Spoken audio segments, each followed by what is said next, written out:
Hi friends, it's 4 o'clock and it's not Thursday. It is Wednesday. December 30th, and it is 4 p.m. I did not go live 4 p.m. on Thursday, December 31st, because that is New Year's Eve. And I thought people might be busy doing their own thing. So I am doing Getting Tipsy with Erin on Wednesday, which is fine. Hope everyone is doing well. And I hope everyone had a great Christmas holiday. I don't know if people have plans for New Year's Eve. We do not. I actually just asked Wayne, do you want me to pick something up to make for dinner? Which, if you know me, you know I don't cook, so this should be interesting. What did everyone, I guess I'll ask, what was your favorite gift you got for Christmas? Leave me a note in the comments and tell me what your favorite thing you got for Christmas was. I will tell you, we did our last Christmas celebration last night, and we went over to Wayne's dad's house, his dad and his stepmom, and we don't need anything, and we tell them that every year. And I think it was about 5 years ago, instead of doing a gift, they paid for 5 families' meals for a week. And I cried like a baby. It was just a hot mess. And so they've given us that type of gift ever since. And this year it was awesome. Debbie,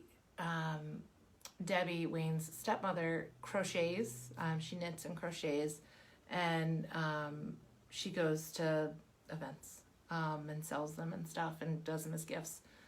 And she made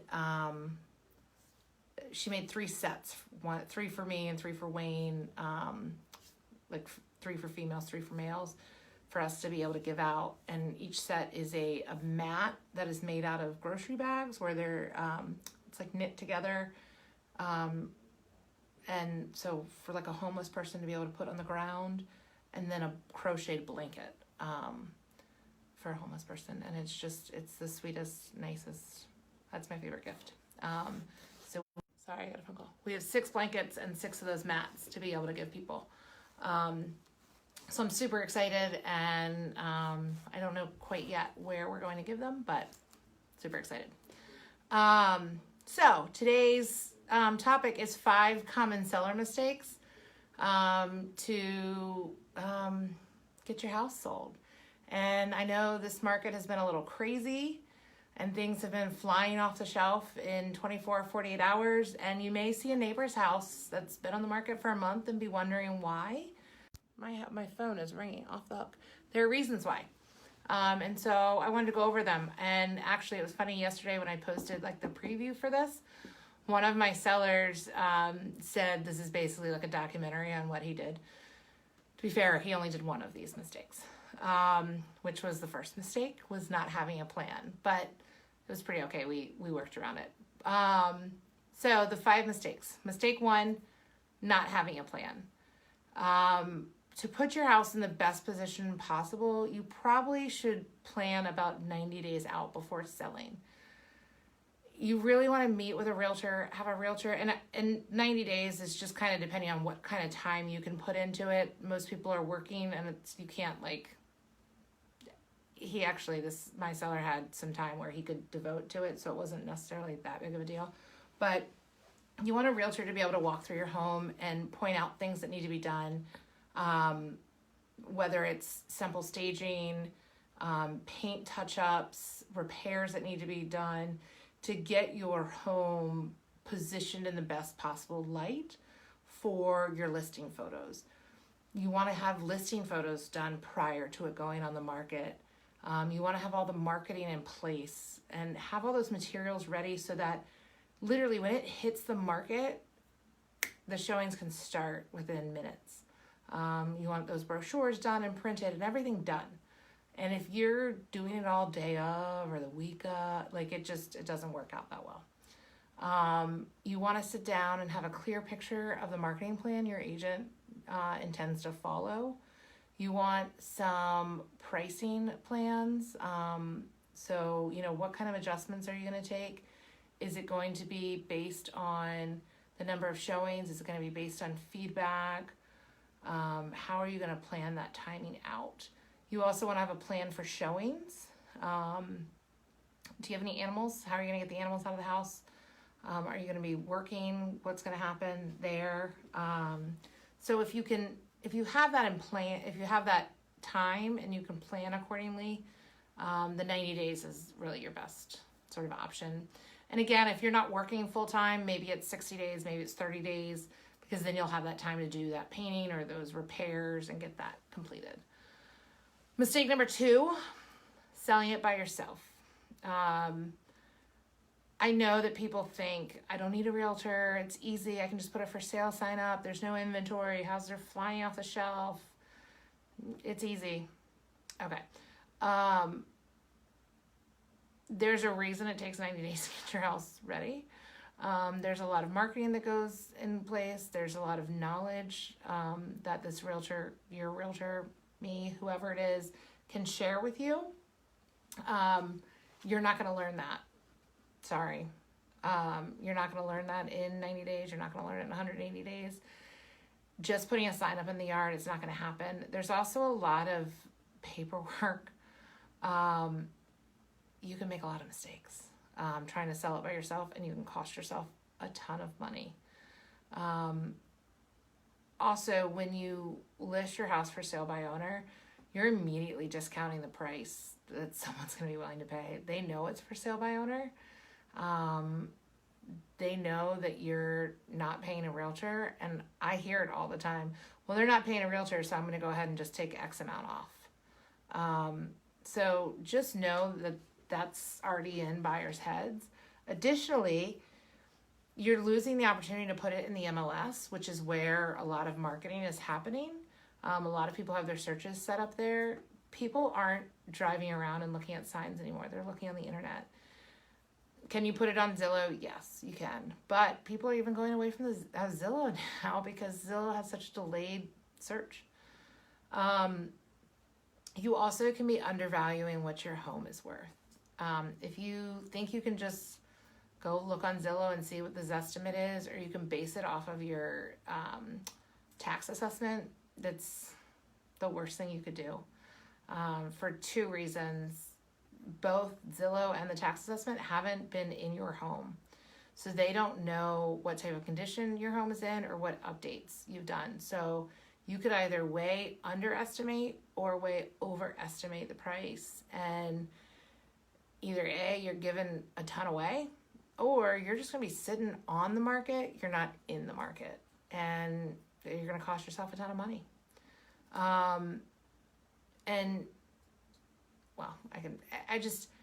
Another thing is you want to make sure you're working with a professional realtor who is working real estate as a full-time job and who understands your market. And without getting into a ton of details, because I don't ever want to say anything bad about anyone else, there's a lot of mistakes that can be made. Howard Hanna, we have a ton of training, and a lot of the agents at Howard Hanna, like, we go through contracts, we go through all the documentations, the changes in the contracts, and we have to turn everything in. We have, we know all the timelines, and there's people to keep up on all that for us. I can't tell you the number of transactions I've done this year where timelines have been just completely missed by other agents, and the buyers and the sellers have missed opportunities. The other sides of transactions have missed opportunities, and it's cost their clients money. You want to make sure that whoever's representing you knows the contractual laws and knows the timelines and knows what they could be costing you. Mistake number 3, pricing it slightly higher than the price you want it to sell for. I hear this all the time too. So let's say you say, all right, I want to sell my house for $300,000. So let's go ahead and price it at like $315 or $325, and that gives me some negotiating room, and then we'll end up at $300. Okay, logically, yes, totally get it, makes sense. But pricing it over the market, sorry, my phone's ringing a lot. Pricing it over the market value means you're going to miss out on that pool of buyers that is actually in the market for your home. So again, like let's say your house is 300, you're pricing it at 315, 325.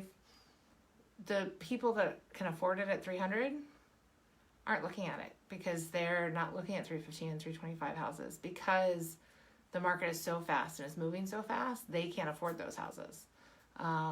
Because those houses are going to the people that can afford 315 and 325. But the people that are looking at the 315 and the 325 houses are looking at 315 and 325 houses, and your house doesn't compare to that. So your house is going to sit there. And it just sits there. And then, sorry, you've lost your time on the market. The biggest bang you put on the market is right when you put it on. You're going to create more demand when you price it at the price it should be at, or even slightly below, and the buyers see the value in your house, and that's when you create that demand and you create that competition. And you'll see, the rewards of that. And if you can create that competition and they'll start negotiating out closing cost assistance or the home warranty or whatever else they want to negotiate out, all of a sudden your net gets higher and higher. And at the end of the day, that's what matters to you is your net, not your sales price. I actually it's really funny. I knew someone who listed their house and they listed it high. And when I say high, they probably listed it $10,000 high. And they also listed it offering 1% less to the buyer's agents, which is going to cost the buyers an extra $4,000. So now, again, $10,000 and $4,000, so let's just say $15,000. So now you're looking at like $15,000, right? I was telling another friend, I said, this is really funny because there's another house that's on the market that's the same size, same price, or same size, was built, I think it was built 2 years before, or 2 years after that house. It's been on the market that one had been on the market for like 6 weeks, but it's priced at the right price. So it was at the $10,000 below price that it should be at. And I said, it's going to put that house under contract. And sure enough, in 2 days, that other house was under contract. And now, 2 months later, that other house is still on the market, and it's now priced $15,000 lower, but it's still on the market. And now people are wondering why it's still on the market, but it's because they went on the market out of the market, if that makes sense.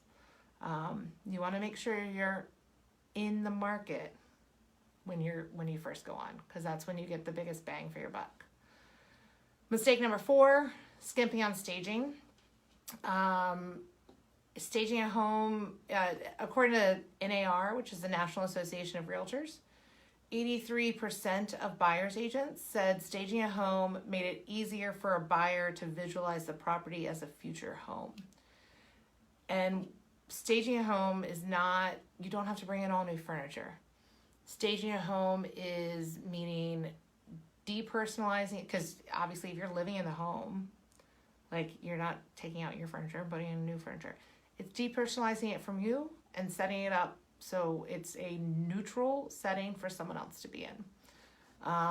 So maybe we take out all of your personal stuff, all of your photos, take out the baseball themed child's bedroom with, I don't know, any decor with their names on it, the Paw Patrol bedspread, and then, put out the neutral bath towels, staging some shelving in the bookshelves, take out all the tchotchkes in the bookshelves, and there's just a couple coffee table books and a little plant. I do have some episodes, if you can look back at all the episodes, I have some episodes on staging too. I'm happy to talk through those, but it may be painting. simple things like swapping a bright red kitchen for a neutral color, moving big furniture out of the way, making the living room look larger. I have some people who are empty nesters and they don't need the furniture in the kids' bedrooms anymore. If you're gonna have to get rid of it anyway because you're moving out of the house, let's get the furniture out of the room. People know they're the bedrooms because they're the bedrooms, and the rooms are gonna look bigger than having this furniture that's from 1980 and it's 2020. Let's get that furniture out of the rooms and make those rooms look bigger so they can picture their kids' furniture in there instead of this 1980s furniture. Maybe add in, decorative accents. But buyers are first seeing your home online, so some simple staging hacks are going to make the difference. So, last mistake number 5 is not being flexible. If you want to sell your house, you have to understand that you have to accommodate buyers. Buyers have to be able to see your house, and sorry, but they have schedules too. They have lives too. I love that when I try and set up something for showings for buyers, and I get it. Like if it's, I don't want to set up a showing at 9 p.m. Or a showing at 6:30 a.m. Like I get that, but you can't say the house can't be shown at 4:30 because, the seller gets home from work at 4. Like, okay, we'll stay out for a little bit longer. Sorry. You need to be able to make those things happen. There's going to be some inconvenient scenarios. You might have to go walk the dog for a half an hour. But selling your house should be your top priority. If there's extenuating circumstances, make sure you communicate that with your realtor so that they know that and they can explain that. Also realize that pricing is a combination. There's a little bit of a science to it. So you need to work with your realtor on that. There may be some scenarios to make an adjustment with the price, and your realtor can talk you through that. Realize it doesn't all come down to that number of the sales price. There's some other things that factor into what your net proceeds are. So don't get hung up on the sales price. So have some flexibility. I don't know why my nose is so red. Have some flexibility for that. Because you may net much higher if you do. And then know when you get the offer, if you're not flexible and you can't have some bend, you may spend more time on the market. And then at the end of the day, you'll end up selling your house for lower than you would have and netting much lower than you would have had you accepted that first offer. We always say your first offer is typically your best offer. It may not look like it when you get it. And I say that there's always a caveat, right? There's always going to be some wonky out there world person. But typically your first offer is your best offer. You may need to work through it and you'll get there. And your realtor can help you with that. But if you have any questions, feel free to reach out and I'm happy to answer them. But your 5 seller mistakes. Mistake 1, not having a plan for selling. Mistake 2, trying to sell it by yourself. Mistake 3, pricing it slightly higher than the price you want to sell for. Mistake 4, skimping on staging. Mistake 5, not being flexible. So those are your 5 mistakes you can make when trying to sell your house. There's some other ones, but those are the most common. If you have any questions, feel free to reach out to me. I hope everyone had a wonderful Christmas. And I hope everyone has safe plans for New Year's. And I know everyone thinks 2020 was awful. Wayne and I had a fantastic 2020, sort of. I mean, there's silver linings everywhere, so let's look at those. And let's go into 2021 with a bang, guys. Let's enjoy it, have fun.